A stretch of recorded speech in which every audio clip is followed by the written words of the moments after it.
Dengue হলে কখন হাসপাতালে নিতে হবে রোগীকে? আর প্রথমত ডেঙ্গু হলে তো আসলে বাসায় বসে বোঝাটা আসলে মুশকিল, এটা তো আসলে ওভাবে বোঝা যায় না।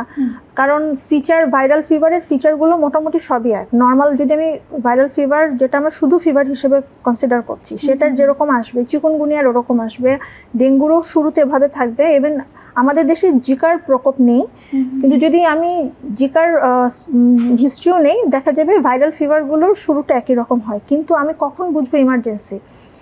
ভেরি রিসেন্ট এই বছর দেখা যাচ্ছে জ্বরের গ্রেডিংটাই চেঞ্জ এসছে। মানে আমরা সাধারণত 103-4 হাই গ্রেড বলতাম, কিন্তু এবছর হাসপাতালের ইমার্জেন্সিগুলোতে 105-6 105-6 এটাই নর্মাল।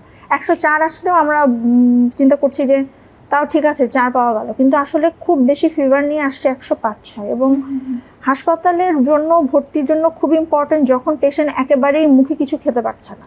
কারণ বডিতে যে ইন্টারনাল ড্যামেজ, সেটা তো আসলে আটকানোর উপায় নাই, কিন্তু যদি বাইরে থেকেও সে নিতে না পারে, তার মানে বুঝতে হবে তাকে মানে ইমার্জেন্সি বেসিস সাপোর্টদের জন্য হলেও হাসপাতালে নিতে হবে, সেটা ডেঙ্গুর না হলেও নিতে হবে।